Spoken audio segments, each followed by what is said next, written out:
प्रिय बच्चों, वंदे मातरम।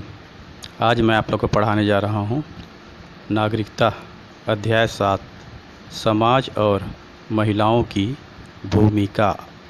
लड़का या लड़की होना किसी की भी एक महत्वपूर्ण पहचान और उनकी अस्मिता होती है। जिस समय में हम बड़े हो रहे होते हैं, हमें सिखाया जाता है कि लड़के तथा लड़कियों का कैसा व्यवहार स्वीकार करने योग्य है, उन्हें क्या करना चाहिए और क्या नहीं। हम प्रायः यही सोचते हुए बड़े होते हैं कि ये बातें सब जगह बिल्कुल एक सी है। लेकिन क्या सभी समाजों में लड़के और लड़कियों के प्रति एक जैसा ही नज़रिया है?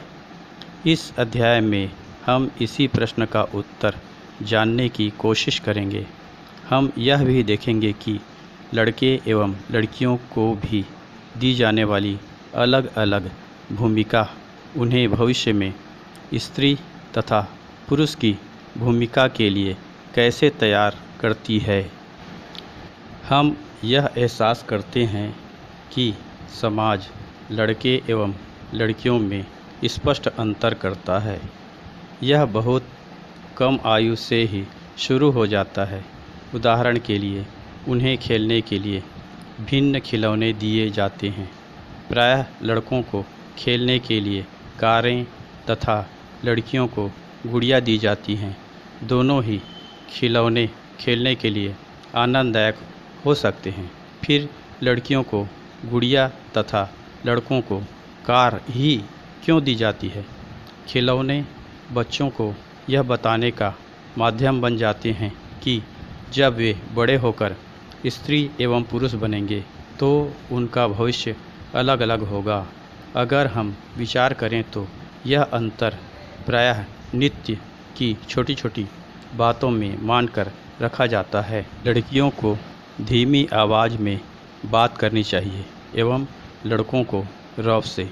ये सब बच्चों को यह बताने के तरीके हैं कि जब वे बड़े होंगे तो उनकी विशिष्ट भूमिकाएं होंगी।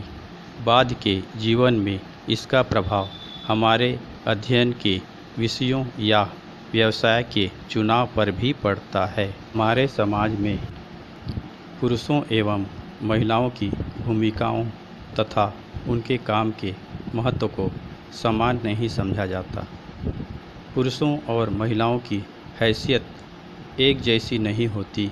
आओ देखें कि पुरुषों एवं स्त्रियों के द्वारा किए जाने वाले कामों में यह असमानता कैसे है।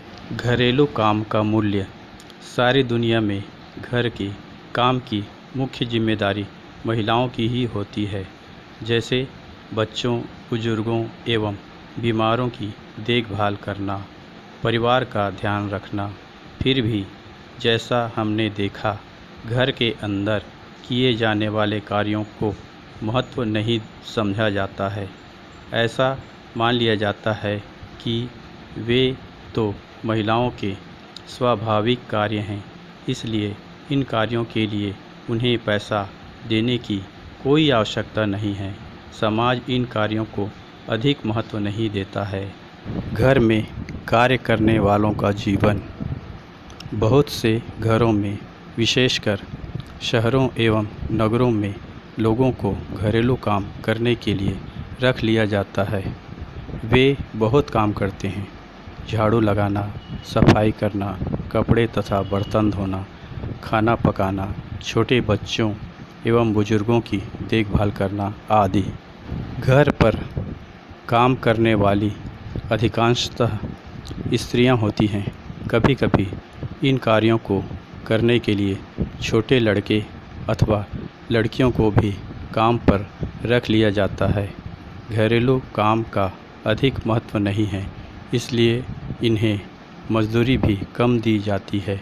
घरेलू काम करने वालों का दिन सुबह 5 बजे से प्रारंभ होकर देर रात 12 बजे तक भी चलता है। जी तोड़ मेहनत करने के बावजूद प्रायः उन्हें नौकरी पर रखने वाले उनसे सम्मानजनक व्यवहार नहीं करते हैं। दिल्ली में घरेलू काम करने वाली एक स्त्री ने अपने अनुभव के बारे में इस तरह बताया। मेरी पहली नौकरी एक अमीर परिवार में लगी थी जो 3 मंजिल वाले भवन में रहता था। मेम साहब में काम करने वालों के प्रति संवेदना नहीं थी। वह हर समय काम करवाने के लिए चिल्लाती रहती थी। मेरा काम रसोई का था। दूसरी 2 लड़कियां सफाई का काम करती थीं। हमारा दिन सुबह 5 बजे से शुरू होता था। नाश्ते में हमें 1 प्याला चाय तथा 2 रूखी सूखी रोटियां मिलती थीं। हमें तीसरी रोटी कभी नहीं मिली। शाम के वक्त जब मैं खाना पकाती थी तो दोनों लड़कियां मुझसे 1 और रोटी की मांग करती थीं। मैं चुपके से उन्हें 1-1 रोटी दे देती थी और स्वयं भी रोटी ले लेती थी। हमें दिन भर काम करने के बाद बड़ी भूख लगती रहती थी। हमें घर में चप्पल पहनने पर पाबंदी थी। मुझे गुस्सा भी आता था और अपमान भी महसूस होता था। क्या हम दिन भर काम नहीं करते थे? क्या हम कुछ सम्मानजनक व्यवहार के हकदार नहीं थे? वास्तव में जिसे हम घरेलू काम कहते हैं उसमें अनेक कार्य शामिल रहते हैं। इनमें से कुछ कामों में अधिक शारीरिक श्रम लगता है। ग्रामीण एवं शहरी क्षेत्रों में महिलाओं एवं लड़कियों को दूर दूर से पानी लाना पड़ता है। ग्रामीण क्षेत्रों में स्त्रियों और लड़कियों को जलाऊ लकड़ी के लिए भारी गट्ठर सिर पर ढोने पड़ते हैं। कपड़े धोने, सफाई करने, झाड़ू लगाने तथा वजन उठाने के कामों में झुकने, उठाने और सामान लेकर चलने की ज़रूरत होती है। बहुत से काम जैसे खाना बनाने आदि में लंबे समय तक गर्म चूल्हे के सामने खड़ा रहना पड़ता है। महिलाएं जो काम करती हैं वह शारीरिक भारी एवं थकाने वाला काम होता है, जबकि हम आमतौर पर सोचते हैं कि पुरुष ही ऐसा काम कर सकते हैं। हम एक और उदाहरण लक्ष्मी का पढ़ते हैं, जो माता पिता के सहयोग से अपने अस्तित्व को सिद्ध करती है। आमतौर पर रेल का इंजन आदमी चलाते हैं, पर झारखंड के एक गरीब आदिवासी परिवार की 27 वर्षीय महिला, जिसका नाम लक्ष्मी लकरा है, ने इस धारा का रुख बदल दिया है। उत्तरी रेलवे की वह पहली महिला इंजन चालक बन गई है। लक्ष्मी के माता पिता पढ़े लिखे नहीं हैं, पर उन्होंने अपने बच्चों को पढ़ाने के लिए बहुत संघर्ष किया। लक्ष्मी की शिक्षा एक सरकारी स्कूल में हुई। स्कूल में पढ़ने के साथ साथ लक्ष्मी घर के कामों तथा अन्य जिम्मेदारियों में माता पिता का हाथ बटाती थी। उसने मन लगाकर और मेहनत से पढ़ाई की तथा स्कूल की पढ़ाई पूरी करके इलेक्ट्रॉनिक में डिप्लोमा अर्जित किया। फिर वह रेलवे बोर्ड की परीक्षा दी और पहली ही कोशिश में उत्तीर्ण हो गई। बच्चों, इस वीडियो में यहीं तक।